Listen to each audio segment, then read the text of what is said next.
ಕೆಂಪೇಗೌಡರು ಕಟ್ಟಿದ ಕೋಟೆಯ ಆ ಒಂದು ಅಂಡಾಕಾರ ಓವಲ್ ಶೇಪ್ ಕೋಟೆಯ ಉತ್ತರದ ಬಾಗಿಲು ಅಥವಾ ದಿಡ್ಡಿ ಬಾಗಿಲಿದ್ದ ಜಾಗ ಇದು.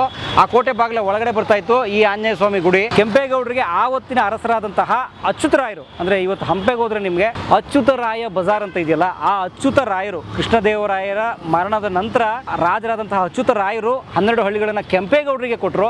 ವರ್ತೂರು ಹೋಬಳಿ, ಬೇಗೂರು ಹೋಬಳಿ, ಹಲಸೂರು ಹೋಬಳಿ, ಕೆಂಗೇರಿ ಹೋಬಳಿ, ತಲಗಟ್ಪುರ, ಜಿಗಣಿ ಹೋಬಳಿ, ಕುಂಬಳಗೋಡು ಹೋಬಳಿ, ಆ 30,000 ಪಗೋಡಗಳನ್ನ, ಚಿನ್ನದ ನಾಣ್ಯವನ್ನ ಬಳಸ್ಕೊಂಡು ಬೆಂಗಳೂರನ್ನ ಕಟ್ಟೋಣ, ಒಂದು ನಗರವನ್ನ ಅಭಿವೃದ್ಧಿ ಪಡಿಸೋಣ, ಸೇಮ್ ವಿಜಯನಗರ ಸಾಮ್ರಾಜ್ಯದವರು ಹಾಗೆ ಯೋಚಿಸಿ ಬೆಂಗಳೂರನ್ನ ಕಟ್ಟುವಂಥದ್ದು ಶಾಸನಗಳಿಂದ ನಮಗೆ ಸಾಬೀತಾಗುವಂಥ ಬಹಳ ಸ್ಫೋಟಕವಾದ, ರೋಚಕವಾದ, ಸತ್ಯವಾದಂಥ ಅಂಶ.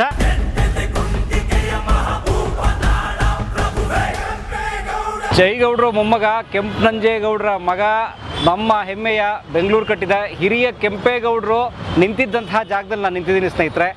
ಈಗ ನೀವು ನೋಡ್ತಾ ಇರೋಂಥದ್ದು ಸ್ನೇಹಿತರೆ, ಇದು ಮೈಸೂರು ಬ್ಯಾಂಕ್ ವೃತ್ತ. ಆ ಕಡೆಗೆ ನನ್ನ ಎಡಗಡೆಗೆ ಕಾಣುತ್ತೆ ಮೈಸೂರು ಬ್ಯಾಂಕು. ಈಗ ತುಂಬ ದೊಡ್ಡ ಕಟ್ಟಡ ಆಗಿ ನಿಂತಿದೆ. ನಮ್ಮ ನಾಲ್ವಡಿ ಕೃಷ್ಣರಾಜ ಒಡೆಯರ್ ಮತ್ತು ಸರ್ ಎಂ ವಿಶ್ವೇಶ್ವರಯ್ಯನವರ ಕನಸಿನ ಕೂಸು ಮೈಸೂರು ಬ್ಯಾಂಕು. ಈಗ ಅದು ಸ್ಟೇಟ್ ಬ್ಯಾಂಕ್ ಆಫ್ ಇಂಡಿಯಾ ಮುಖ್ಯ ಕಚೇರಿ ಅದು ಸ್ನೇಹಿತರೆ ಇಲ್ಲಿ ಬೆಂಗಳೂರಲ್ಲಿ. ಇಲ್ಲಿ ಸ್ನೇಹಿತರೆ ನಾನೀಗ ಬಂದಿರೋಂಥದ್ದು ಕೆಂಪೇಗೌಡರು ಬೆಂಗಳೂರು ಕಟ್ಟಿದ್ರಲ್ಲ ಸ್ನೇಹಿತರೆ ಕೋಟೆ, ಹಳೆಯ ಕೋಟೆ. ಆ ಕೋಟೆ ಇದ್ದಂತಹ ಜಾಗ ತೋರ್ಸಕ್ಕೆ ಬಂದಿದ್ದೀನಿ ನಿಮಗೆ. ಆ ಕೋಟೆಯ ಕೆಲವು ಕುರುಹುಗಳನ್ನು ನಿಮಗೆ ತೋರ್ಸೋಕ್ಕೆ ಅಂತ ಬಂದಿದ್ದೀನಿ. ಇಲ್ಲಿ ನೀವು ಗಮನಿಸ್ಬೋದು ನೋಡಿ, ಇಲ್ಲ ಬೋರ್ಡ್ ಹಾಕಿದ್ದಾರೆ, ಯಲಹಂಕ ಗೇಟ್ ಶ್ರೀ ಆಂಜನೇಯ ಸ್ವಾಮಿ ದೇವಾಲಯ ಮೈಸೂರು ಬ್ಯಾಂಕ್ ವೃತ್ತ ಅಂತ.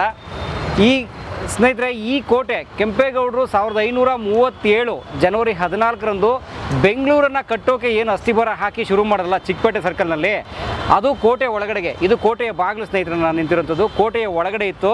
ಇದು ಕೋಟೆ ಬಾಗಿಲು, ಅಂದರೆ ಕೆಂಪೇಗೌಡರ ಕಾಲದ ಕೋಟೆಯ ಉತ್ತರದ ಬಾಗಿಲಿದು, ಅಂದರೆ Yelahanka gate. This is the north gate or ಉತ್ತರದ ದಿಡ್ಡಿ ಬಾಗಿಲು ಅಂತ ಕರಿತಿದ್ರು. ಈಗ ಅದನ್ನು ಇಂಗ್ಲೀಷ್ನಲ್ಲಿ ಗೇಟ್ ಅಂತ ಕರಿಬೋದು. ಆ ದಿಡ್ಡಿ ಬಾಗಿಲು ಮುಂದೆ, ಕೆಂಪೇಗೌಡರ ಕೋಟೆಯ ದಿಡ್ಡಿ ಬಾಗಿಲಿನ ಮುಂದೆ ನಾನು ಇದ್ದೀನಿ. 1537 ಅಂದರೆ ನಾನೀಗ ನಿಂತು ಮಾತಾಡ್ತಿರುವಂಥ ಸುಮಾರು 500 ವರ್ಷಗಳ ಹಿಂದೆ ಕೆಂಪೇಗೌಡರು ಒಂದು ಹಳ್ಳಿಯಾಗಿದ್ದಂಥ ಈ ಬೆಂಗಳೂರನ್ನು ಒಂದು ಮಾದರಿ ನಗರವನ್ನಾಗಿ ಕಟ್ಟಬೇಕು ಅಂತ ಅಂದುಕೊಂಡಾಗ ಅವರು ಕಟ್ಟಿದ ಕೋಟೆ ಈಗ ನಾನು ನಿಂತಿರುವ ಈ ಜಾಗದಲ್ಲಿತ್ತು. ಅದರ ಭಾಳ ಮುಖ್ಯವಾದ ಬಾಗಿಲು, ಉತ್ತರದ ಬಾಗಿಲು, ಯಲಹಂಕ ಗೇಟ್ ಇದೆ ಸ್ನೇಹಿತರೆ. ಈ ಕೆಂಪೇಗೌಡರ ಕೋಟೆ ಒಂದು ಅಂಡಾಕಾರದ, ಒಂದು ಎಗ್ ಶೇಪ್ ಅಥವಾ ಒಂದು ಓವೆಲ್ ಶೇಪ್ ಕೋಟೆ ಆಗಿತ್ತು. ಇಲ್ಲಿಂದ ಶುರು ಆದರೆ ಸ್ನೇಹಿತರೆ ಇದು ಹೀಗೆ ಮುಂದುವರೆದು, ನಿಮಗೆ ಗೊತ್ತಿದೆ ಭಾಳ ಜನ ಬೆಂಗಳೂರು ನೋಡಿರೋರಿಗೆ, ಇದು KG ರಸ್ತೆ, ಕೆಂಪೇಗೌಡ ರಸ್ತೆ ಅಂತಲೇ ಹೆಸರಿಟ್ಟಿದ್ದಾರೆ ನೋಡಿ ಇವತ್ತು ಇದಕ್ಕೆ, ಕೆಂಪೇಗೌಡ ರೋಡ್ ಅಂತಲೇ ಇದಕ್ಕೆ ಹೆಸರು. ಈ ರಸ್ತೆ ಮುಂದೆ ಹೋಗಿ ಮುಂದೆ ನಿಮಗೆ ಉಪ್ಪಾರಪೇಟೆ ಪೊಲೀಸ್ ಸ್ಟೇಷನ್ ಸಿಗುತ್ತೆ. ಮುಂದೆ ಅಲ್ಲಿಂದ ನಿಮಗೆ ಗೂಡ್ ಶೆಡ್ ರೋಡು, ಆ ಗೂಡ್ ಶೆಡ್ ರೋಡ್ ದಾಟಿದ್ರೆ ನಿಮಗೆ ಬಿನ್ನಿ ಮಿಲ್ ದಾಟಿ ಮುಂದೆ ಹೋಯ್ತು ಅಂದರೆ ಅದು ಹಾಗೇ ಸುತ್ಕೊಂಡು ಬಂದು ಸ್ನೇಹಿತರೆ ನಿಮಗೆ ಅದು ಸಿಟಿ ಮಾರ್ಕೆಟ್ ಹತ್ರ ಬರುತ್ತೆ. ಮಾರ್ಕೆಟ್ ದಾಟಿ SP ರೋಡು, NR ರೋಡು, ಅದನ್ನು ದಾಟಿ ಮುಂದೆ ಟೌನ್ ಹಾಲು, ಕಾರ್ಪೊರೇಷನ್ನು, ಇದನ್ನೆಲ್ಲ ದಾಟ್ಕೊಂಡು ಮತ್ತೆ ಕಾವೇರಿ ಭವನ ದಾಟ್ಕೊಂಡು ಮತ್ತೆ ಇಲ್ಲಿಗೆ ಬರ್ತಾಯಿತ್ತು, ನಾನು ನಿಂತಿರೋ ಜಾಗಕ್ಕೆ ಬರ್ತಾಯಿತ್ತು. ಒಟ್ಟಾರೆ ಇದು ಕೆಂಪೇಗೌಡರು ಕಟ್ಟಿದಂತಹ ಕೋಟೆ, ಒರಿಜಿನಲ್ ಹಳೆಯ ಕೋಟೆಯ ದೊಡ್ಡ ಕುರುಹು ಇದು. ಎಲ್ಲಿದೆ ಕೋಟೆ ಕುರುಹು? ಈಗಿಲ್ಲ ಸ್ನೇಹಿತರೆ, ಖಂಡಿತವಾಗಿಯೂ ಆ ಕೋಟೆ ಕುರುಹಿಲ್ಲ. ಅದು ಅನೇಕ ಕಾಲದ ಅವಶೇಷಗಳಿಗೆ ಸಿಕ್ಕು, ಯುದ್ಧಗಳಿಗೆ ಸಿಕ್ಕು, ಅದು ಮಣ್ಣಿನ ಕೋಟೆ ಆದ ಕಾರಣಕ್ಕೆ ನಾಶ ಆಯಿತು. ಆದರೆ ಇಲ್ಲಿ ಒಂದು ಕೋಟೆ ಇತ್ತು ಅನ್ನೋಕ್ಕೆ ದೊಡ್ಡ ಸಾಕ್ಷಿ ಏನು ಗೊತ್ತಾ? ಈ ದೇವಸ್ಥಾನ. ಈಗ ಇಲ್ಲಿ ನೋಡ್ತಾ ಇರೋಂಥ ಪ್ರಸನ್ನ ಆಂಜನೇಯ ಸ್ವಾಮಿ ದೇವಸ್ಥಾನ, ಆಂಜನೇಯನ ಆಶೀರ್ವಾದ ಎಲ್ಲರ ಮೇಲೂ ಇರಲಿ. ಆಂಜನೇಯನ ದೇವಸ್ಥಾನನೇ ಸಾಕ್ಷಿ ಯಾಗುತ್ತಾ? ಈ ಬೆಂಗಳೂರಿನ ಬಖೈರುಗಳು ಪುಸ್ತಕದಲ್ಲಿ ತುಂಬ ಚೆನ್ನಾಗಿ ದಾಖಲಾಗಿದೆ ನೋಡಿ. ಈ ಬೆಂಗಳೂರಿನ ಬಖೈರುಗಳು ಪುಸ್ತಕದಲ್ಲಿ ಇಲ್ಲಿ ಸ್ನೇಹಿತರೆ ಕೋಟೆಯ ರಕ್ಷಣೆಗೆ ಒಂದು ಆಂಜನೇಯನ ಗುಡಿ ಕಟ್ತಾಯಿದ್ರು ಮತ್ತು ಒಂದು ಗಣಪತಿ ಗುಡಿ ಕೂಡ ಇರ್ತಾಯಿತ್ತು. ಈ ಸಂಸ್ಕೃತಿ ವಿಜಯನಗರ ಕಾಲದಿಂದ, ಅಂದರೆ ಬೆಂಗಳೂರಿನ ಕೆಂಪೇಗೌಡರು ವಿಜಯನಗರ ಸಾಮ್ರಾಜ್ಯದ ಸಾಮಂತರು ಅಥವಾ ಅವರ ಅಧೀನದಲ್ಲಿದ್ದ ಕಾರಣಕ್ಕೆ ವಿಜಯನಗರ ಸಾಮ್ರಾಜ್ಯದಲ್ಲಿ ಯಾವುದೇ ಕೋಟೆ ಕಟ್ಟಿದ್ರು ಅಲ್ಲೊಂದು ಆಂಜನೇಯನ ಗುಡಿ ಇದೆ. ನಾವೇ ನಿಮಗೆ ಕಲಾ ಮಾಧ್ಯಮದಲ್ಲಿ ತುಂಬ ಸಂಚಿಕೆಗಳಲ್ಲಿ ತೋರಿಸಿದ್ದೀವಿ. ಅದನ್ನು ಅನುಸರಿಸಿದರು ಕೆಂಪೇಗೌಡರು. ಈ ಕೋಟೆಯ ಪ್ರಾರಂಭದಲ್ಲಿ, ಅಂದರೆ ಉತ್ತರದ ಬಾಗಿಲಿನಲ್ಲಿ ಒಂದು ಆಂಜನೇಯನ ಗುಡಿ ಮೊದಲೇ ಇತ್ತು ಒಂದು ಸಣ್ಣ ರೂಪದಲ್ಲಿ. ಅದನ್ನು ತುಂಬ ಚೆನ್ನಾಗಿ ಅದನ್ನು ಅಭಿವೃದ್ಧಿ ಪಡಿಸಿದ್ರು, ದೊಡ್ಡದಾಗಿ ಮಾಡಿದ್ರು. ಅದೇ ಆಂಜನೇಯನ ಗುಡಿ ಇದು ಸ್ನೇಹಿತರೆ. ಅಷ್ಟು ಮಾತ್ರ ಅಲ್ಲ ನೋಡಿ, ಈ ಆಂಜನೇಯನ ಗುಡಿ ಆಂಜನೇಯನ ಗುಡಿ ಕೋಟೆಯ ಬಾಗಿಲಿಗೆ ಬರ್ತಾಯಿತ್ತು. ಯಾಕಂದರೆ ಬಾಗಿಲಲ್ಲೇ ಇರುತ್ತೆ, ದಿಡ್ಡಿ ಬಾಗಿಲಲ್ಲೇ ಇರುತ್ತೆ ಒಂದು ಗುಡಿ. ಅಂದರೆ ಕೋಟೆ ಕಾಯುವ ಆಂಜನೇಯ ಅಂದರೆ ನಿಮ್ಗೆ ಗೊತ್ತು, ಬಲವಂತ, ವೀರಾದಿ ಇದೆಲ್ಲ ನಿಮ್ಗೆ ಗೊತ್ತಿದೆ. ಆ ಕಾರಣಕ್ಕೆ ಆಂಜನೇಯನ ಗುಡಿ ಕಟ್ತಾ ಇದ್ರು. ಇದೇ ನಾನು ನಿಂತಿರೋ ಜಾಗದಲ್ಲೇ ಕೋಟೆ ಗೋಡೆ ಹಾದು ಹೋಗ್ತಾ ಇತ್ತು. ನಮಸ್ಕಾರ, ಚೆನ್ನಾಗಿದ್ದೀರಾ? Thank you. ಇಲ್ಲೇ ಹಾದು ಹೋಗ್ತಾ ಇತ್ತು. ಆಮೇಲೆ ಸ್ನೇಹಿತರೆ ನೋಡಿ, ಇಲ್ಲೊಂದು ಕಂದಕ ಇತ್ತು. ಈ ರಸ್ತೆ ನೀವೇನು ನೋಡ್ತಾ ಇದ್ದೀರಲ್ಲ ಇಲ್ಲಿ, ಈ ರಸ್ತೆ KG ರಸ್ತೆ, ಕೆಂಪೇಗೌಡ ರೋಡ್ ಅಂತ ಏನು ವಿಶ್ವಪ್ರಸಿದ್ಧವಾಗಿದೆಯಲ್ಲ ಫಿಲ್ಮ್ ಥಿಯೇಟರ್ಗಳಿರುವಂಥ ರಸ್ತೆ, ಇದು ದೊಡ್ಡ ಕಂದಕ ಸ್ನೇಹಿತರೆ. ಇಲ್ಲಿ ಸುಮಾರು ಅಡಿ ಆಳದ ಕಂದಕ ಇತ್ತು. ನಿಮಗೆ ಗೊತ್ತಿದೆ, ಕೋಟೆ ರಕ್ಷಣೆಗೆ ಕಂದಕ ತೋರಿಸ್ತಾ ಇದ್ರು, ಕಂದಕದಲ್ಲಿ ನೀರು ಬಿಡ್ತಾ ಇದ್ರು, ಆ ನೀರೊಳಗಡೆ ಕತ್ತಿಗಳನ್ನು ಚುಚ್ಚಿರ್ತಾ ಇದ್ರು ಒಳಗಡೆ ಯಾರಿಗೂ ಕಾಣದಂಗೆ. ಆಮೇಲೆ ಅದರೊಳಗಡೆ ಮೊಸಳೆ ಇತ್ಯಾದಿ ಜಂತುಗಳನ್ನು ಬಿಡ್ತಾ ಇದ್ರು. ಶತ್ರುಗಳು ದಾಳಿ ಮಾಡಿದ್ರೆ ಆ ಜಂತುಗಳು ಸಿಕ್ಕಿ ಸಾಯಬೇಕು, ಇಲ್ಲಾಂದರೆ ಆ ಕತ್ತಿಗಳು ಚುಚ್ಕೊಂಡು ಸಾಯಬೇಕು ಅಂತ. ಅಂದರೆ ರಕ್ಷಣಾ ತಂತ್ರ, ಅದು ಕೋಟೆ ರಕ್ಷಣಾ ತಂತ್ರ. ಆದರೆ ಇದು ಕೋಟೆ ಗೋಡೆ, ಇದು ಆ ಕಂದಕ. ಇವತ್ತು ಆ ರಸ್ತೆ ಬಂದಿದೆ ಇಲ್ಲಿ ಆ ಕಂದಕದಲ್ಲಿ. ಮತ್ತು ಅಷ್ಟೇ ಅಲ್ಲ, ನೋಡಿ ಆ ಕಡೆ ನೋಡಿ, ಗಮನಿಸಿ ನೋಡಿ, ಇವತ್ತು ಅಲ್ಲೊಂದು ಶನಿಮಾತ್ಮನ ದೇವಸ್ಥಾನ ಕಾಣ್ತಾ ಇದೆಯಲ್ಲ, ಶನಿಮಾತ್ಮನ ದೇವಸ್ಥಾನದ ಕಾಂಪ್ಲೆಕ್ಸ್ನಲ್ಲಿ ಒಂದು ಗಣೇಶನ ಗುಡಿ ಕೂಡ ಇದೆ. ಅದು ಕೂಡ ಆ ಕಾಲದ ಕೆಂಪೇಗೌಡರ ಕಾಲದ ಗಣೇಶನ ಗುಡಿ, ಕೋಟೆಯ ರಕ್ಷಣೆಗೆ ಮಾಡಿದಂಥ ಗಣೇಶನ ಗುಡಿ. ಇದಿಷ್ಟು ಸ್ನೇಹಿತರೆ ಈ ಕೋಟೆ ಮತ್ತು ಕೆಂಪೇಗೌಡರು ಕಟ್ಟಿದ ಕೋಟೆಯ ಒಟ್ಟಾರೆ ವಿವರಗಳು ನೀವು ನೋಡಿದಂಥದ್ದು. ಇಲ್ಲಿ ಈಗಲೂ ಕೂಡ ನೀವು ಸರ್ಕಾರಿ ದಾಖಲೆ ತೆಗಿರಿ, ಯಾವುದೇ ರೆಕಾರ್ಡ್ಸ್ ತೆಗಿರಿ, ಇದಕ್ಕೆ ಏನಂತ ಹೆಸರಿದೆ ಗೊತ್ತಾ? ಯಲಹಂಕ ಗೇಟ್ ಅಂತಾರೆ ಇದೆ ನೋಡಿ. ಇಲ್ಲಿ ಬೋರ್ಡ್ ಹಾಕ್ಬಿಟ್ಟವ್ರೆ ಸರ್ಕಾರದ್ದು. ಈ ದೇವಸ್ಥಾನ ಇರುವಂಥದ್ದು ಮುದ್ರಾ ಇಲಾಖೆಗೆ ಸುಪರ್ದಿನಲ್ಲಿ, ಕರ್ನಾಟಕ ಧಾರ್ಮಿಕ ದತ್ತಿ ಇಲಾಖೆ ಸುಪರ್ದಿನಲ್ಲಿ ಈ ದೇವಸ್ಥಾನ. ಸೊ ಸರ್ಕಾರಿ ದಾಖಲೆನೇ ಹೇಳುತ್ತೆ ಇದು ಯಲಹಂಕ ಗೇಟ್. ನೋಡಿ, ಇದಕ್ಕಿಂತ ದಾಖಲೆ ಬೇಕಾ ನಿಮಗೆ? ಯಲಹಂಕ ಗೇಟ್ ಅಂತ. ನೀವು ಸರ್ಕಾರದ ಯಾವುದೇ ಗೆಜೆಟಿಯರು ದಾಖಲೆ ಪತ್ರ ಇತ್ಯಾದಿ ಏನೇ ತೆಗಿರಿ, ಅಥವಾ ದೇವಸ್ಥಾನಕ್ಕೆ ಸಂಬಂಧಪಟ್ಟಂತೆ ಯಾವುದೇ ಮುದ್ರಾ ಇಲಾಖೆ ಆಡಳಿತ ಪತ್ರ ತೆಗಿರಿ, ಅದರಲ್ಲಿರುವಂಥ ಹೆಸರು ಯಲಹಂಕ ಗೇಟ್. ಯಾಕಂದರೆ ಇದನ್ನು ಕೆಂಪೇಗೌಡರ ಕಾಲದಲ್ಲಿ ಕರಿತಾ ಇದ್ದಿದೆ ಯಲಹಂಕ ಗೇಟ್ ಅಂತ. ಸೊ ಹಾಗಾಗಿ ಯಲಹಂಕ ಗೇಟ್ ನೋಡಿ ಇಲ್ಲೇ ಇದೆ ಸ್ನೇಹಿತರೆ ನಿಮ್ಗೆ ಯಲಹಂಕ ಗೇಟು ಆ ಥರದ್ದು. ಇದು ತುಂಬ ವಿಶೇಷವಾದಂಥ ದೇವಸ್ಥಾನ. ಒಳಗಡೆ 3-4 ಪುಟ್ ಗುಡಿಗಳಿದ್ದಾವೆ. ಲಕ್ಷ್ಮೀನರಸಿಂಹ ಸ್ವಾಮಿ, ಮಹಾಲಕ್ಷ್ಮಿ, 2 ಆಂಜನೇಯನ ಗುಡಿ ಇದೆ. ಏನಿದೆ ಎಲ್ಲ ಒಳಗಡೆ ನಾವು ನೋಡ್ಕೊಂಬರೋಣ. ಇದು ಯಲಹಂಕ ಗೇಟ್ ಆಯಿತು ಉತ್ತರಕ್ಕೆ. ಮತ್ತು ಪೂರ್ವಕ್ಕೆ ಹಲ್ಸೂರು ಗೇಟ್, ದಿಡ್ಡಿ ಬಾಗಿಲು, ಮತ್ತು ಅಲ್ಲೊಂದು ದೇವಸ್ಥಾನ. ಈ ಕಡೆ ಪಶ್ಚಿಮಕ್ಕೆ, ಈ ಕಡೆ ನಮ್ಮ ಅರಳೆಪೇಟೆ ಅಥವಾ ಕೆಂಗೇರಿ ಗೇಟ್ ಪೊಲೀಸ್ ಸ್ಟೇಷನ್ ಇದೆಯಲ್ಲ, ಅಲ್ಲೊಂದು ದಿಡ್ಡಿ ಬಾಗಿಲು, ಅಲ್ಲೊಂದು ದೇವಸ್ಥಾನ. ಮತ್ತು ಈ ದಕ್ಷಿಣಕ್ಕೆ, ಈ ಕಡೆಗೆ ಸಿಟಿ ಮಾರ್ಕೆಟ್ ಹತ್ರ ಅಲ್ಲೊಂದು ಕೋಟೆ ಗೋಡೆ ಮತ್ತು ಅಲ್ಲೊಂದು ದೇವಸ್ಥಾನ. ಇದಿಷ್ಟು ನಾನು ನಿಮಗೆ ತೋರಿಸ್ಕೊಂಡ್ಬರ್ತೀನಿ ಇವತ್ತು ಸ್ನೇಹಿತರೆ. ಇಲ್ಲಿ ನನ್ನ ಹತ್ರ ಒಂದು ಪುಸ್ತಕ ಇದೆ, ನೀವು ಗಮನಿಸ್ಬೋದು ನೋಡಿ ಇಲ್ಲಿ ತೋರಿಸಿವ್ರಿಗೆ. ಯಲಹಂಕ ನಾಡಪ್ರಭುಗಳ ಶಾಸನ ಸಂಪುಟ ಅಂತ ಕೆಂಪೇಗೌಡ ಅಧ್ಯಯನ ಪೀಠಮಾಲೆ ಬೆಂಗಳೂರು ವಿಶ್ವವಿದ್ಯಾಲಯದವರು ಪ್ರಕಟಿಸಿರುವಂಥ ಸರ್ಕಾರಿ ಪುಸ್ತಕ ಇದು. ಅಂದರೆ ಕೆಂಪೇಗೌಡರ ಕಾಲದ ಶಾಸನಗಳನ್ನು ಹೇಳುತ್ತೆ. ಅಂದರೆ ಬರೀ ಕೆಂಪೇಗೌಡರು ಅಂದರೆ ಬೆಂಗಳೂರು ಕಟ್ಟಿದ ಕೆಂಪೇಗೌಡರು ಮಾತ್ರ ಅಲ್ಲ, ಅವರು ಒಟ್ಟು ವಂಶಾವಳಿ, ಕೆಂಪೇಗೌಡರ ಹಿರಿಯರು, ಕೆಂಪೇಗೌಡರ ನಂತರ ಬಂದ ಇಮ್ಮಡಿ ಕೆಂಪೇಗೌಡರು, ಮುಮ್ಮಡಿ ಕೆಂಪೇಗೌಡರು, ಎಲ್ಲರ ಶಾಸನ ಇದು ಹೇಳುತ್ತೆ. ಇದರಲ್ಲಿ ತುಂಬ ರೋಚಕವಾದ ದಾಖಲೆ, ಅದ್ಭುತವಾದ ದಾಖಲೆ ಇರೋದೇನು ಗೊತ್ತಾ? ಆ ದಾಖಲೆ ನಾನು ನಿಮ್ಗೆ ಓದ್ತೀನಿ ಸ್ನೇಹಿತರೆ. ನಾವು ಅಂದ್ಕೊಂಡಿದ್ದೀವಿ ಇಡೀ ಬೆಂಗಳೂರನ್ನ ಕೆಂಪೇಗೌಡರು ಒಬ್ಬರೇ ಕಟ್ಬಿಟ್ರು ಅಂತ. ಆದರೆ ಯಾರನ್ನು ತುಚ್ಛೀಕರಿಸುವ ಉದ್ದೇಶ ಖಂಡಿತ ಅಲ್ಲ. ಶಾಸನದಲ್ಲಿರೋದು ನಿಮ್ಗೆ ಹೇಳ್ತೀನಿ ನೋಡಿ. ಇಲ್ಲಿ ನೋಡಿ, ಯಲಹಂಕ ನಾಡಪ್ರಭುಗಳು ಶಾಸನ ಸಂಪುಟ, ಇದರಲ್ಲಿರುವಂಥ ಸಂಪುಟ ಶಾಸನದ 22ನೇ ಶಾಸನ ಏನು ಹೇಳುತ್ತೆ ಗೊತ್ತಾ? ಕೆಂಪೇಗೌಡರ ಜೊತೆಗೆ ಈ ಬೆಂಗಳೂರನ್ನು ಕಟ್ಟೋದಕ್ಕೆ, ಅಂದರೆ ಬೆಂಗಳೂರಿನ ಕೋಟೆ, ಪೇಟೆ, ಪಟ್ಟಣ ಇದನ್ನೆಲ್ಲ ಕಟ್ಟೋದಕ್ಕೆ ಅವ್ರ ಜೊತೆ ಯಾರ್ಯಾರಿದ್ರು ಅನ್ನುವಂಥ ರೋಚಕ ಮಾಹಿತಿ ಇದರಲ್ಲಿದೆ. ಸರ್ಕಾರಿ ಮಾಹಿತಿ ಮತ್ತು ಶಾಸನದ ಮಾಹಿತಿ, ಯಾವುದೋ ಕಟ್ಟು ಕತೆ ಅಲ್ಲ, ಅದು ಯಾವುದೋ ಪುರಾಣದ ಐತಿಹ್ಯದ ಕತೆ ಅಲ್ಲ. ಸರ್ಕಾರಿ ದಾಖಲೆ, ಕಲ್ಲು, ಶಾಸನದ ಕಲ್ಲೇ ಹೇಳುವಂಥದ್ದು. ಕೆಂಪೇಗೌಡರ ಕಾಲದಲ್ಲಿ ಹಾಕ್ಸಿರುವಂಥ ಕಲ್ಲು ನೋಡಿ ಹೇಳುತ್ತದು. ಕೆಂಪೇಗೌಡರೊಬ್ಬರೇ ಕೋಟೆ ಮತ್ತು ಪೇಟೆಯನ್ನು ನಿರ್ಮಿಸಲಿಲ್ಲ. ಅವರ ಸಹೋದರರಾದ ಕೆಂಪು ಸೋಮಯ್ಯ, ಬಸವಯ್ಯ, ನೋಡಿ ಕೆಂಪೇಗೌಡರ ಸೋದರರು ಅಂದರೆ ಅವ್ರ ತಮ್ಮಂದರು ಕೆಂಪು ಸೋಮಯ್ಯ ಮತ್ತು ಬಸವಯ್ಯ, ಮತ್ತು ಅವರ ದಾಯಾದಿಗಳಾದ ಹಿರಿಬೈರೇಗೌಡರು ಮಗ ಮಂಚೇಗೌಡ, ಜುಟ್ಟಿನಳ್ಳಿ ಚಿಕ್ಕಗಿರಿಯಪ್ಪ ಗೌಡ ಹಾಗೂ ಅವರ ತಂದೆ ಸಣ್ಣತಮ್ಮೇಗೌಡ, ಸೇನೆಯ ನಾಯಕರು, ಸೈನ್ಯಾಧಿಕಾರಿಗಳಾಗಿದ್ದಂಥ ಕಸಪಯ್ಯ ನಾಯಕ, ಚಿಕ್ಕಲಿಂಗ, ಹಿರಿಯಲಿಂಗ, ಕಾಳಿ ನಾಯಕ, ಉಳಿದವರು ಅಂದರೆ ಅಲ್ಲಿ ಕೆಲಸಕ್ಕಿದ್ದ ತಿಮ್ಮೇಗೌಡನ ಮಗ ಬಸವಯ್ಯ, ಚೆನ್ನಮ್ಮ ನಾಯಕ, ನೋಡಿ ಎಷ್ಟು ಚೆನ್ನಾಗಿ ಹೇಳ್ತಿದ್ದಲ್ಲ. ಇವರೆಲ್ಲ ಸೇರಿ ಕೋಟೆಯುಕ್ತ ಪೇಟೆ, ಉದ್ದಗಲದ ಕಂದಕ, ಉದ್ದಗಲದ ರಸ್ತೆಗಳನ್ನು ಕೂಡಿಸುವ ಚೌಕಗಳು, ವಾಸಯೋಗ್ಯ ಮನೆಗಳು ನಿರ್ಮಾಣಕ್ಕೆ ನಿವೇಶನಗಳು, ವ್ಯಾಪಾರ ವಾಣಿಜ್ಯಕ್ಕೆ ನಿವೇಶನಗಳು, ಕುಡಿಯುವ ನೀರು, ಶೌಚ ಇವೇ ಮೊದಲಾದ ಅಗತ್ಯಗಳನ್ನು ಪೂರೈಸುವ ನಗರ ನಿರ್ಮಾಣ ಮಾಡಿದರು. 1-2 ದಿನದಲ್ಲ, ಅನೇಕ ವರ್ಷಗಳ ಅವಧಿಯಲ್ಲಿ ಅಂತನ್ನೋದು ನಮಗೆ ಯಲಹಂಕ ನಾಡಪ್ರಭುಗಳ ಶಾಸನ ಸಂಪುಟದಲ್ಲಿ ಸಿಗುವಂಥ ರೋಚಕವಾದ ಮಾಹಿತಿ. ನೋಡಿ, ಅವರ ವಂಶ, ಅವರ ಇಡೀ ಒಟ್ಟು ಮನೆತನದಲ್ಲಿ, ಕೆಂಪೇಗೌಡರ ಮನೆತನದಲ್ಲಿ ಎಷ್ಟು ಜನ ಇದ್ರು, ಅವ್ರ ತಮ್ಮಗಳು ಯಾರು, ಅವರ ದೊಡ್ಡಪ್ಪ ಚಿಕ್ಕಪ್ಪನ ಮಕ್ಕಳು ಯಾರು, ಅವರೆಲ್ಲ ಸೇರಿ ಬೆಂಗಳೂರನ್ನ ಯಾಕೆ ಕಟ್ಟಿದ್ರು ಅನ್ನೋಕ್ಕೆ ಶಾಸನದೇ ಆಧಾರ ಇದೆ. ಎಷ್ಟು ಚೆನ್ನಾಗಿದೆ.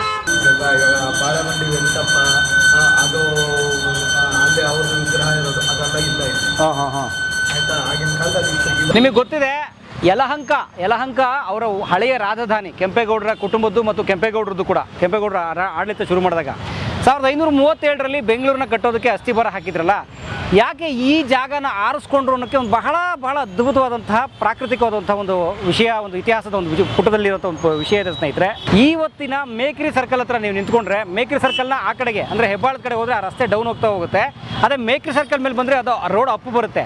ಆ ಮೇಕ್ರಿ ಸರ್ಕಲ್ ಆವಾಗಿನ ತುಂಬ ಎತ್ತರದ ಪ್ರದೇಶ ಆಗಿದ್ದಂಥದ್ದು. ಅಂದರೆ ಪ್ಯಾಲೇಸ್ ಇದೆಯಲ್ಲ, ಬೆಂಗಳೂರು ಪ್ಯಾಲೇಸ್ ಹೋದಲ್ಲ ಆ ಜಾಗ, ಅಲ್ಲಿ ನಿಂತರೆ ಈ ಇಡೀ ಬೆಂಗಳೂರು ಹಳ್ಳಿಯಾಗ, ಇಮ್ಯಾಜಿನ್ ಮಾಡಿ 500 ವರ್ಷದ ಹಿಂದಿನ ಬೆಂಗಳೂರು ಕಥೆ ಹೇಳ್ತಾ ಇದ್ದೀನಿ ನಾನು. ಈ ಜಾಗ ಮೇಕ್ರಿ ಸರ್ಕಲ್ನಿಂದ ನೀಟಾಗಿ ಕಾಣೋದಂತೆ. ಅಂದರೆ ಅವತ್ತು ಮೇಕ್ರಿ ಸರ್ಕಲ್ ಇಲ್ಲ, ಏನೂ ಇಲ್ಲ ಬಿಡಿ. ಆ ಮೇಕ್ರಿ ಸರ್ಕಲ್ ಇನಾಯತುಲ್ಲಾ ಮೇಕ್ರಿ ಅಂತ ಇರಾನ್ನ ಒಬ್ಬ ವ್ಯಾಪಾರಸ್ಥ, ಅವರು ಬಂದು ಅಲ್ಲಿ ಎತ್ತುಗಳು ಬರ್ತಾ ಏನೋ ಉಬ್ಸ ಪಟ್ಕೊಂಡು ದಿಬ್ಬ ಹತ್ತಕ್ಕಾಗಲ್ಲ ಅಂತ ಮಾಡಿಸಿದ ಒಂದು ರಸ್ತೆ ಮಾಡಿಸಿದ ಕಾರಣಕ್ಕೆ ಅದಕ್ಕೆ ಮೇಕ್ರಿ ಸರ್ಕಲ್ ಅನ್ನೋ ಹೆಸರು ಬಂತು. ಅದು ಆ ಇತಿಹಾಸ ಬೇರೆ. ಆದರೆ ಇಲ್ಲಿಗೆ ಆ ಮೇಕ್ರಿ ಸರ್ಕಲ್, ಇವತ್ತಿನ ಮೇಕ್ರಿ ಸರ್ಕಲ್ ಗುಡ್ಡದಲ್ಲಿ ನಿಂತ್ಕೊಂಡು ನೋಡಿದ್ರೆ ಈ ಇಡೀ ಬೆಂಗಳೂರು ಹಳ್ಳಿ ಕಾಣೋದಂತೆ. ಇಲ್ಲಿ ಒಂದು ಕಡೆಗೆ ಕೆರೆಗಳು, ವಿಸ್ತಾರವಾದಂತಹ ಕೆರೆಗಳು, ಸಣ್ಣ ಸಣ್ಣ ಗುಡ್ಡಗಳು. ಉದಾಹರಣೆಗೆ ಬಸವನಗುಡಿ ಒಂದು ಗುಡ್ಡ, ಗೊತ್ತಾಗ್ತಿದೆಯಾ? ಈ ಥರದ್ದು ಲಾಲ್ಬಾಗು ಒಂದು ಗುಡ್ಡ. ಈ ಕಡೆಗೆ ಬಂತು ಅಂದರೆ ಸಣ್ಣ ಸಣ್ಣ ಕಾಡುಗಳು, ಆ ಕಡೆ ಹೆಸರುಘಟ್ಟ, ಈ ಕಡೆ ಬನ್ನೇರುಘಟ್ಟ, ಇದೆಲ್ಲ ಕುರ್ಚಲು ಕಾಡು, ಅವೆಲ್ಲ ಪುಟ್ ಮನೆ ಹಳ್ಳಿ, ಈ ಥರದ್ದಿದ್ದಂಥ ಪ್ರದೇಶ ಇದು ಬೆಂಗಳೂರು. ಆಗ ಅನ್ಕೋತಾರೆ, ಓ ಇಲ್ಲಿ ಇಷ್ಟೊಳ್ಳೆ ಪ್ರಾಕೃತಿಕ ಸಂಪತ್ತಿದೆ, ಗುಡ್ಡಗಾಡಿದೆ, ಕೆರೆ ಇದೆ, ನೀರಿನ ವ್ಯವಸ್ಥೆ ಇದೆ, ಮತ್ತು ಅರ್ಕಾವತಿ, ಸುವರ್ಣಾವತಿ ಇಂಥ ನದಿಗಳೆಲ್ಲ ಹುಟ್ಟಿ ಹರಿಯುವಂಥ ಜಾಗ ಇದು. ಜೊತೆಗೆ ಈ ಜಾಗ ನೀವು ಗಮನಿಸಿ, ಇವತ್ತಿಗೂ ಕೂಡ ಎಂಥ ಸ್ಟ್ರಾಟಜಿಕ್ ಲೊಕೇಶನ್ ಬೆಂಗಳೂರು ಅಂತಂದರೆ, ಈ ಕಡೆ ನೀವು ಹೋಯ್ತು ಅಂತಂದರೆ ಕರ್ನಾಟಕದ ಬೇರೆ ಬೇರೆ ಭಾಗಗಳಿಗೆ ಪ್ರವೇಶ, ಕರಾವಳಿಗೆ ಪ್ರವೇಶ, ಬೇರೆ ಬೇರೆ ರಾಜ್ಯಗಳಿಗೆ ಪ್ರವೇಶ. ಈ ಕಡೆ ಹೋಯ್ತು ಅಂತಂದರೆ ನಮ್ಮ ಬಂಗಾಳ ಕೊಲ್ಲಿ ಅಂದರೆ ಈಸ್ಟ್ ಕೋಸ್ಟ್, ಅದು ನಿಮಗೆ ಮೆಡ್ರಾಸ್ ಇರ್ಬೋದು, ಆಂಧ್ರ ಪ್ರದೇಶ ಇರ್ಬೋದು, ಈ ಕಡೆಗೆಲ್ಲ ಒಂದು ಲಿಂಕ್ ಇದು ಬೆಂಗಳೂರು. ಅಂದರೆ ತುಂಬ ಸ್ಟ್ರಾಟಜಿಕ್ ಆದಂಥ ಲೊಕೇಶನ್ ಜಾಗದಲ್ಲಿದೆ. ಹಾಗಾಗಿ ಇದು ಸೂಕ್ತ ಅಂತ ಅಂದ್ಕೊಂಡು ಕೆಂಪೇಗೌಡರು ಇಲ್ಲಿಗೆ ಬರ್ತಾರೆ. ಇಲ್ಲಿ 1537 ಜನವರಿ 14ಕ್ಕೆ ಬೆಂಗಳೂರನ್ನು ಕಟ್ಟುವುದಕ್ಕೆ ಪ್ರಾರಂಭಿಸ್ತಾರೆ ದಾಖಲೆಗಳ ಪ್ರಕಾರ. ಹಾಗಾಗಿ ಯಾಕೆ ಕಟ್ಟಿದ್ರು, ಹೇಗೆ ಬಂತು ಅವ್ರಿಗೆ ಅಷ್ಟು ಹಣ? ಇದೊಂದು ಭಾಳ ದೊಡ್ಡ ಪ್ರಶ್ನೆ, ಯಕ್ಷ ಪ್ರಶ್ನೆ ಸ್ನೇಹಿತರೆ. ಭಾಳ ಸರಳವಾದ ಉತ್ತರ ಏನು ಅಂತಂದರೆ, ನಿಮಗೆ ಗೊತ್ತಿದೆ, ಶಾಸನದಲ್ಲೇ ಉಲ್ಲೇಖ ಇದೆ, ಕೆಂಪೇಗೌಡರಿಗೆ ಮತ್ತು ಕೆಂಪೇಗೌಡರ ವಂಶಸ್ಥರಿಗೆ ಅಮರನಾಯಕ ಪದವಿ ಇತ್ತು. ಅಮರನಾಯಕ ಪದವಿ ಅಂತಂದರೆ ಕೆಂಪೇಗೌಡರು ಮತ್ತು ಕೆಂಪೇಗೌಡರ ವಂಶಸ್ಥರು, ಅವ್ರ ತಂದೆ ಕೆಂಪನಂಜೇಗೌಡರಾಗ್ಬೋದು ಅಥವಾ ಅವರ ತಂದೆ ಜಯಗೌಡರಾಗ್ಬೋದು, ಎಲ್ಲರೂ ವಿಜಯನಗರ ಸಾಮ್ರಾಜ್ಯಕ್ಕೆ ಅಧೀನರಾಗಿ ಸಾಮಂತರಾಗಿ ಕೆಲಸ ಮಾಡ್ತಿದ್ದಂಥವ್ರು. ವಿಜಯನಗರ ಸಾಮ್ರಾಜ್ಯ ನಿಮಗೆ ಗೊತ್ತಿದೆ, 1336ರಲ್ಲಿ ಶುರುವಾಗಿ 1565 ತಾಳಿಕೋಟೆ ಕದನ, ಅದಾದ ನಂತರ ಪೆನುಗೊಂಡದಿಂದ ಕೂಡ ಅವರು ಆಳ್ತಿದ್ರು. ಸೊ ಅಷ್ಟು ವರ್ಷ, ಸುಮಾರು 300 ವರ್ಷ ಸುದೀರ್ಘವಾಗಿ ಆಳಿದಂತಹ, ಇಡೀ ದಕ್ಷಿಣ ಭಾರತವನ್ನು ಆಳ್ತಿದ್ದಂಥ ಸಂಸ್ಥಾನ. ಅವರ ಕೈ ಕೆಳಗೆ ಇದ್ದಂಥವರು ಕೆಂಪೇಗೌಡರು ಮತ್ತು ಕೆಂಪೇಗೌಡರ ವಂಶಸ್ಥರು. ಈ ಬೆಂಗಳೂರು ಕೂಡ ಕೆಂಪೇಗೌಡರಿಗೆ ಸೇರ್ತಿತ್ತು, ಯಲಹಂಕ ಕೂಡ ಸೇರ್ತಿತ್ತು, ಎಲ್ಲ ಭಾಗಗಳು ಈ ಬೆಂಗಳೂರು ಕೂಡ ವಿಜಯನಗರ ಸಾಮ್ರಾಜ್ಯಕ್ಕೆ ಸೇರ್ತಿತ್ತು, ಮತ್ತು ಯಲಹಂಕ ಮತ್ತು ಆ ಪ್ರದೇಶಗಳು ಕೂಡ ವಿಜಯನಗರ ಸಾಮ್ರಾಜ್ಯಕ್ಕೆ ಸೇರ್ತಿತ್ತು. ಕೆಂಪೇಗೌಡರು 1537ರಲ್ಲಿ ಈ ಭಾಗದಲ್ಲಿ ಬೆಂಗಳೂರನ್ನು ನಿರ್ಮಾಣ ಮಾಡಬೇಕು, ಬೆಂಗಳೂರು ಅಂತ ಒಂದು ನಗರ ಕಟ್ಟಬೇಕು ಅಂತ ಅಂದ್ಕೊಳ್ಳೋಕ್ಕೆ ಸ್ಫೂರ್ತಿ ವಿಜಯನಗರ ಸಾಮ್ರಾಜ್ಯನೇ. ಅಂದರೆ ಹಂಪಿ. ಅವರು ಹಂಪಿಗೆ ಹೋಗ್ತಿರ್ತಾರೆ ಅವರ ತಂದೆ ಕೆಂಪನಂಜೇಗೌಡರ ಜೊತೆ. ಯಾಕೆಂದರೆ ನಿಮಗೆ ಗೊತ್ತಿದೆ, ಹಂಪಿಯ ಮಹಾನವಮಿ ದಿಬ್ಬದಲ್ಲಿ ಬಹಳ ವಿಜೃಂಭಣೆಯಿಂದ ದಸರಾ ಹಬ್ಬದ ಆಚರಣೆ ನಡೀತಾ ಇತ್ತು. ಪ್ರತಿ ವರ್ಷಕ್ಕೊಂದು ಸಾರ್ತಿ ಆ ಸಾಮ್ರಾಜ್ಯದ, ವಿಜಯನಗರ ಸಾಮ್ರಾಜ್ಯದ ಎಲ್ಲ ಸಾಮಂತರನ್ನು ಕರೆಸಲಾಗ್ತಿತ್ತು. ಅಲ್ಲಿ ಒಂದು ಸಮಾವೇಶ ನಡೀತಾ ಇತ್ತು, ಇವತ್ತಿನ ದಸರಾ ಎಕ್ಸಿಬಿಷನ್ ಥರ. ಮತ್ತು ಆ ವರ್ಷಕ್ಕೊಮ್ಮೆ ವಿಜಯನಗರ ಸಾಮ್ರಾಜ್ಯದ ಸಾಮಂತರ ಅರಸರು ಯಾರು ಇದ್ದಾರೆ ಅವರೆಲ್ಲರೂ ಹೋಗಿ ಕಪ್ಪ ಕಾಣಿಕೆ ಕೊಡುವಂತಹ ಈ ಸಂಪ್ರದಾಯ ನಡೆದೇ ಇತ್ತು. ಸೊ ಹಾಗಾಗಿ ಒಂದು ರೀತಿ ಟ್ಯಾಕ್ಸ್ ಕಲೆಕ್ಟಿಂಗ್ ಸಿಸ್ಟಮ್ ಅದು. ಹಾಗಿದ್ದಾಗ ಆ ರೀತಿ ದಸರಾಕ್ಕೆ ಒಮ್ಮೆ ಹೋದಂಥ ಕೆಂಪೇಗೌಡರು, ವಿಜಯನಗರ ಅಥವಾ ಇವತ್ತಿನ ಹಂಪಿ ಎಷ್ಟು ಚೆನ್ನಾಗಿದೆ, ನಾನು ಒಂದು ಈ ಥರದೊಂದು ನಗರ ಕಟ್ಬೋದಲ್ವಾ ಅಂತ ಅವ್ರಿಗೆ ಸ್ಫೂರ್ತಿ ಬಂದಿದೆ ಅವರ ಚಕ್ರಾಧಿಪತಿಗಳಾದಂಥ ವಿಜಯನಗರ ಸಾಮ್ರಾಜ್ಯವನ್ನು ನೋಡಿ. ಅವರು ಬಂದು ಇಲ್ಲಿ ಮೊಟ್ಟ ಮೊದಲು ಸಾಮ್ರಾಜ್ಯ ಶುರು ಮಾಡೋಕ್ಕೆ ಮುಂಚೆ ಅವ್ರಿಗೆ ಹಣ ಎಲ್ಲಿಂದ ಬಂತು ಅಂತಂದಾಗ ಬಹಳ ರೋಚಕವಾದ ವಿಚಾರ, ಶಾಸನದಲ್ಲಿ ಇರುವಂಥ ವಿಚಾರ ಏನಂತಂದರೆ ಸ್ನೇಹಿತರೆ, ಕೆಲವರು ಹೇಳ್ತಾರೆ ಕೆಂಪೇಗೌಡರಿಗೇ 12 ಹೋಬಳಿಗಳನ್ನು ವಿಜಯನಗರ ಸಾಮ್ರಾಜ್ಯದ ಅರಸರು ಆ ಕಾಲದಲ್ಲಿ, ಅಂದರೆ 1537ರ ಸುಮಾರಿಗೆ ಕೆಂಪೇಗೌಡರಿಗೆ ಆವತ್ತಿನ ಅರಸರಾದಂತಹ ಅಚ್ಯುತರಾಯರು, ಅಂದರೆ ಇವತ್ತು ಹಂಪೆಗೆ ಹೋದರೆ ನಿಮಗೆ ಅಚ್ಯುತರಾಯ ಬಜಾರ್ ಅಂತ ಇದೆಯಲ್ಲ, ಆ ಅಚ್ಯುತರಾಯರು ಕೃಷ್ಣದೇವರಾಯರ ಮರಣದ ನಂತರ ರಾಜರಾದಂತಹ ಅಚ್ಯುತರಾಯರು 12 ಹಳ್ಳಿಗಳನ್ನು ಕೆಂಪೇಗೌಡರಿಗೆ ಕೊಟ್ಟರು. ಆಗ ಈ ಭಾಗ ಕೂಡ 12 ಹೋಬಳಿಗಳಿಗೆ ಸೇರ್ತಾ ಇತ್ತು. ಆಗ ಇಲ್ಲಿ ಕಟ್ಟಿದ್ರು ಅವರ ಅನುಮತಿ ಮೇರೆಗೆ ಅಂತ ಕೆಲವರು ಹೇಳ್ತಾರೆ. ಆದರೆ ಶಾಸನದಲ್ಲಿರೋ ಉಲ್ಲೇಖ ಏನು ಅಂತಂದರೆ, ಕೆಂಪೇಗೌಡರ ತಂದೆ ಕೆಂಪನಂಜೇಗೌಡರಿಗೇ ಈ ಭಾಗವನ್ನು, ಅಂದರೆ ಈ 12 ಹೋಬಳಿಗಳನ್ನು ಕೃಷ್ಣದೇವರಾಯರೇ ಅವ್ರಿಗೆ ಇದನ್ನು ಉಂಬಳಿಯಾಗಿ ಅಥವಾ ಬಳುವಳಿಯಾಗಿ ಕೊಟ್ಟಿದ್ದರು. ಇಲ್ಲಿನ ತೆರಿಗೆಯನ್ನು ಸಂಗ್ರಹಿಸ್ಕೊಳ್ಳೋಕ್ಕೆ, ಒಂದು ಭಾಗ ವಿಜಯನಗರ ಸಾಮ್ರಾಜ್ಯಕ್ಕೆ ಕಟ್ಟಲಿಕ್ಕೆ, ಈ ಥರ ಅವ್ರಿಗೆ ಕೊಡಲಾಗಿತ್ತು ಅಂತ ಅದಕ್ಕೊಂದು ಶಾಸನ ಇದೆ. ಆ ಶಾಸನ ನಿಮಗೆ ಹೇಳ್ಬಿಡ್ತೀನಿ ಸ್ನೇಹಿತರೆ. 1537ರಲ್ಲಿ ಅಚ್ಯುತ ದೇವರಾಯರು ಕೆಂಪೇಗೌಡರಿಗೆ ಏನಾದರೂ 12 ಹೋಬಳಿ ಕೊಟ್ಟಿದ್ರೆ, ಆ 12 ಹೋಬಳಿಗಳಿಗೆ ಬರ್ತಾ ಇದ್ದಂಥ ಒಂದು ಗ್ರಾಮ, ನಮ್ಮ ಹೆಸರುಘಟ್ಟದ ಹತ್ರ ಇರುವಂಥ ಚೊಕ್ಕನಾಥಪುರ ಅನ್ನೋ ಗ್ರಾಮವನ್ನು ಕೆಂಪೇಗೌಡರು ಅಚ್ಯುತ ದೇವರಾಯರಿಗೆ ಪುಣ್ಯವಾಗಲಿ ಅಂತ ಹೇಳಿ ಆ ಭಾಗದ ಭೈರವನ ದೇವಾಲಯಕ್ಕೆ ದಾನ ಕೊಟ್ರಂತೆ. ಹಾಗಾಗಿ 1537ರಲ್ಲಿ ಅವ್ರಿಗೆ ಅದು ದಾನವಾಗಿ ಬಂದಿದ್ರೆ 1532ರಲ್ಲಿ ಅದನ್ನು ಬೇರೆಯವ್ರಿಗೂ ದಾನ ಕೊಡೋಕ್ಕೆ ಹೆಂಗೆ ಸಾಧ್ಯ? ಹಾಗಾಗಿ ಇವ್ರಿಗೆ ಇದು ಮೊದಲೇ ಬಂದಿತ್ತು. ಅಂದರೆ ಕೆಂಪನಂಜೇಗೌಡರು ಕೃಷ್ಣದೇವರಾಯರಿಗೆ ಈ ನಮ್ಮ ಚಾಮರಾಜನಗರದ ಹತ್ರ ಬರುವಂಥ ಉಮ್ಮತ್ತೂರಿನ ಪಾಳೆಗಾರರ ವಿರುದ್ಧ ಯುದ್ಧ ಮಾಡೋಕ್ಕೆ ಸಹಕರಿಸಿದ್ದಕ್ಕೆ ಸೈನ್ಯ ಸಮೇತ ಕೃಷ್ಣದೇವರಾಯರ ಜೊತೆ ಹೋಗಿ ಯುದ್ಧ ಮಾಡಿ ಉಮ್ಮತ್ತೂರಿನ ಪಾಳೆಗಾರರನ್ನು ಸೋಲಿಸಿದ್ದಕ್ಕೆ ಸಂತೋಷಗೊಂಡಂತಹ ಕೆಂಪನಂಜೇಗೌಡರ ಶೌರ್ಯವನ್ನು ಮೆಚ್ಚಿದಂತಹ ಕೃಷ್ಣದೇವರಾಯರು ಕೆಂಪನಂಜೇಗೌಡರಿಗೆ 12 ಗ್ರಾಮಗಳನ್ನು ದಾನವಾಗಿ ಕೊಟ್ಟಿದ್ದರು. ಅವು ಯಾವ್ಯಾವು ಅಂತಂದರೆ, ಕ್ಷಮೆಯಲ್ಲಿ ದಾನ ಅಲ್ಲ, ಉಂಬ್ಳಿಯಾಗಿ ಕೊಟ್ಟಿದ್ದರು. ಕಸಬಾ ಹಳೆ ಬೆಂಗಳೂರು ಅಂದರೆ ಈ ಜಾಗ, ವರ್ತೂರು ಹೋಬಳಿ, ಯಲಹಂಕ ನಾಡು, ಬೇಗೂರು ಹೋಬಳಿ, ಹಲಸೂರು ಹೋಬಳಿ, ಕೆಂಗೇರಿ ಹೋಬಳಿ, ತಲಗಟ್ಪುರ ನಮ್ಮ ನೈಸೋಡ್ ತಲಗಟ್ಪುರ ಹೋಬಳಿ, ಜಿಗಣಿ ಹೋಬಳಿ, ಕುಂಬಳಗೋಡು ಹೋಬಳಿ, ಕನ್ನೆಲ್ಲಿ ಹೋಬಳಿ, ಬಾಣಾವರ ಮತ್ತು ಹೆಸರುಘಟ್ಟ, ಈ 12 ಹೋಬಳಿಗಳನ್ನು ಕೆಂಪನಂಜೇಗೌಡರಿಗೆ ಅಂದರೆ ಕೆಂಪೇಗೌಡರ ತಂದೆಗೇ ಕೃಷ್ಣದೇವರಾಯರೇ ಕೊಟ್ಟಿರೋದು ಅಲ್ವಾ. ಹಾಗಾಗಿ ಅದಕ್ಕೆ ಉಂಬ್ಳಿ ಕೊಟ್ಟಂಥ ಶಾಸನ ಇಲ್ಲ. ಆದರೆ ಆ ಉಂಬ್ಳಿ ಕೊಟ್ಟ ನಂತರ ಬೆಂಗಳೂರು ಕಟ್ಟಕ್ಕೆ ಮೊದಲೇ ಕೆಂಪೇಗೌಡರು ಆ ತಮಗೆ ಉಂಬ್ಳಿ ಬಂದಂಥ ಆ ಜಾಗದ ಒಂದು ದೇವಾಲಯಕ್ಕೆ ಒಂದು ಗ್ರಾಮ ದತ್ತು ಕೊಡ್ತಾರೆ ಅಲ್ವಾ. ನೋಡಿ ಎಷ್ಟು ಚೆನ್ನಾಗಿದೆ ಲಾಜಿಕಲ್ ಲಿಂಕು. ಸೊ ಹಾಗಾಗಿ 12 ಹೋಬಳಿಗಳು ಕೆಂಪನಂಜೇಗೌಡರಿಗೆ ದಾನವಾಗಿ ಬಂದಿದ್ದು ಕೃಷ್ಣದೇವರಾಯರಿಂದ. ಆ ರೀತಿ 12 ಹೋಬಳಿಗಳು ತಮಗೆ ಸಿಕ್ಕಿದ್ರಿಂದ ಕೆಂಪನಂಜೇಗೌಡರ ನಂತರ ಬಂದಂಥ ರಾಜ ನಮ್ಮ ಕೆಂಪೇಗೌಡರು ಹೇಗಿದ್ರು ನಮ್ಮ ಕಂಟ್ರೋಲ್ನಲ್ಲಿ ಈ ಪ್ರದೇಶಗಳೆಲ್ಲ ಇದ್ದಾವೆ, ಜೊತೆಗೆ 12 ಹೋಬಳಿಗಳನ್ನು ಹೆಚ್ಚುವರಿಯಾಗಿ ಕೊಟ್ಟಿರೋ ಕಾರಣಕ್ಕೆ ಸುಮಾರು 30,000 ಪಗೋಡಗಳಷ್ಟು ಅಂದರೆ 30,000 ಚಿನ್ನದ ನಾಣ್ಯಗಳಷ್ಟು ಹೆಚ್ಚಿನ ಆದಾಯ ನಮಗೆ ಬರ್ತಾ ಇದೆ. ಆ 30,000 ಪಗೋಡಗಳನ್ನು, ಚಿನ್ನದ ನಾಣ್ಯವನ್ನು ಬಳಸ್ಕೊಂಡು ಬೆಂಗಳೂರನ್ನು ಕಟ್ಟೋಣ, ಒಂದು ನಗರವನ್ನು ಅಭಿವೃದ್ಧಿಪಡಿಸೋಣ. ಅದರಿಂದ ಕೂಡ ಮುಂದೆ ನಮಗೆ ವ್ಯಾಪಾರ ಇದೆಲ್ಲ ಆಗಿ ತೆರಿಗೆ ಹಣ ಇನ್ನೂ ಹೆಚ್ಚು ಬರುತ್ತೆ, ಕಂದಾಯ ಬರುತ್ತೆ ರಾಜ್ಯಕ್ಕೆ ಅಂತ ಹೇಳಿ ಅವರು ಯೋಚಿಸಿ, ಸೇಮ್ ವಿಜಯನಗರ ಸಾಮ್ರಾಜ್ಯದವರು ಯೋಚಿಸಿ ಬೆಂಗಳೂರನ್ನ ಕಟ್ಟುವಂಥದ್ದು ಶಾಸನಗಳಿಂದ ನಮಗೆ ಸಾಬೀತಾಗುವಂಥ ಭಾಳ ಸ್ಫೋಟಕವಾದ, ರೋಚಕವಾದ, ಸತ್ಯವಾದಂಥ ಅಂಶ ಇಲ್ಲಿರುವಂಥ ಸ್ನೇಹಿತರೆ. ಹಾಗಾಗಿ ಕೆಂಪೇಗೌಡರಿಗೆ ಈ ಜಾಗ ಬಂದಿದ್ದು ಅವರ ತಂದೆಗೆ ಬಂದಂಥ 12 ಹೋಬಳಿಗಳು. ಆ 12 ಹೋಬಳಿಗಳಲ್ಲಿ ಬೆಂಗಳೂರು ಕೂಡ ಸೇರಿತ್ತು. ಮತ್ತು 12 ಹೋಬಳಿಗಳು ಮೊದಲೇ ಬಂದಿದ್ದರಿಂದ 30,000 ಪಗೋಡಗಳಷ್ಟು, 30,000 ಚಿನ್ನದ ನಾಣ್ಯ, ಗೋಲ್ಡ್ ಕಾಯಿನ್ಸ್ ಅಷ್ಟು ಆದಾಯ ಹೆಚ್ಚಿಗೆ ಬರ್ತಾಯಿತ್ತು. ಅದನ್ನು ಇನ್ವೆಸ್ಟ್ ಮಾಡಿ, ಹೂಡಿಕೆ ಮಾಡಿ ಬೆಂಗಳೂರನ್ನು ಕಟ್ಟಿ ಅದರಿಂದ ಇನ್ನೂ ಹೆಚ್ಚಿನ ಆದಾಯವನ್ನು ತೊಗೊಂಡ್ರು ಕೆಂಪೇಗೌಡರು. ಆ ಮೂಲಕ ಪೇಟೆ ಕಟ್ಟಿದ್ರು. ಯಾಕಂದ್ರೆ ನಿಮ್ಗೆ ಗೊತ್ತಾಯಿದೆ ಕೆಂಪೇಗೌಡರಲ್ಲಿ ಕಟ್ಟಿದ್ದು ಏನು, ಮೊಟ್ಟ ಮೊದಲು ಕೋಟೆ ಕಟ್ಟಿದ್ರು, ಕೋಟೆ ಒಳಗಡೆ ಪೇಟೆ ಕಟ್ಟಿದ್ರು. ಸೊ ಪೇಟೆ ಅಂದ್ರೇನು, ವ್ಯಾಪಾರಿ ಕೇಂದ್ರ. ಬೇರೆ ಬೇರೆ ಸಮುದಾಯದ ಬೇರೆ ಬೇರೆ ಜಾತಿಯ ಬೇರೆ ಬೇರೆ ವೃತ್ತಿಗಳನ್ನು ಮಾಡುವಂಥ ವರ್ತಕರಿಗೆ ಇಲ್ಲಿ ಪೇಟೆಗಳನ್ನು ಕಟ್ಟಿದರು. ಆ ಪೇಟೆಗಳನ್ನು ಕಟ್ಟಿದ ಕಾರಣಕ್ಕೆ ಇಲ್ಲಿ ವ್ಯಾಪಾರಿಗಳು ಬಂದರು, ವ್ಯಾಪಾರಿ ಕೇಂದ್ರ ಆಯಿತು, ವ್ಯಾಪಾರ ಚೆನ್ನಾಗಾಯಿತು. ಅದರಿಂದ ಮತ್ತೆ ಕೆಂಪೇಗೌಡರ ಬೊಕ್ಕಸಕ್ಕೆ ಆದಾಯ ಬರೋಕ್ಕೆ ಶುರು ಆಯಿತು. ಸೊ ಹಾಗಾಗಿ ಅವರ ವಿಷನ್ನು ಇವತ್ತು ಬೆಂಗಳೂರನ್ನು ತುಂಬ ದೊಡ್ಡ ವಾಣಿಜ್ಯ ನಗರವಾಗಿ, ಒಂದು ಮೆಟ್ರೋ ಸಿಟಿಯಾಗಿ, IT ಸಿಟಿಯಾಗಿ, ಸಿಲಿಕಾನ್ ಸಿಟಿಯಾಗಿ ಬೆಳೆಸಿದೆಯಲ್ಲ. ಹಾಗಾಗಿ ನೋಡಿ 1537ರಲ್ಲಿ ಕೆಂಪೇಗೌಡರು ಅಸ್ಥಿಬರ ಹಾಕಿದ್ದು ಇವತ್ತು ಯಾವ ಮಟ್ಟಿಗೆ ಬೆಳೆದಿದೆ. ಇಡೀ ಕರ್ನಾಟಕ ರಾಜ್ಯದ 70 ಭಾಗ ತೆರಿಗೆ ಬರೋದು ಎಲ್ಲಿಂದ ಅಲ್ವಾ. ಸೊ ಇದು ಒಟ್ಟಾರೆ ಕೆಂಪೇಗೌಡರು ಈ ನಾಡನ್ನು, ಬೆಂಗಳೂರನ್ನು ಅಭಿವೃದ್ಧಿಪಡಿಸಿದ್ರೆ ಹಿಂದಿನ ಕಾರಣ, ಹಿಂದಿನ ಕರ್ತೃಗಳು ಮತ್ತು ಅದಕ್ಕೆ ಹಣ ಬಂದಂಥ ದಾರಿ, ಅದಕ್ಕೆ ಹಣವನ್ನು ಹೊಂದಿಸಿಕೊಂಡಂತಹ ದಾರಿ. ಕಲಾ ಮಾಧ್ಯಮದ ಎಲ್ಲ ಎಪಿಸೋಡುಗಳು ನಿಮಗೆ ಸಿಗಬೇಕು ಅಂತಂದ್ರೆ ಕಲಾ ಮಾಧ್ಯಮ ಯೂಟ್ಯೂಬ್ ಚಾನೆಲ್ನ ಸಬ್ಸ್ಕ್ರೈಬ್ ಮಾಡಿ, ಬೆಲ್ ಐಕಾನ್ನ ಕ್ಲಿಕ್ ಮಾಡಿ, ತಪ್ಪದೇ ಮಾಡಿ. ವಿಡಿಯೋ ನೋಡಿದ್ದಕ್ಕೆ ನಿಮಗೆ ತುಂಬ ಧನ್ಯವಾದಗಳು.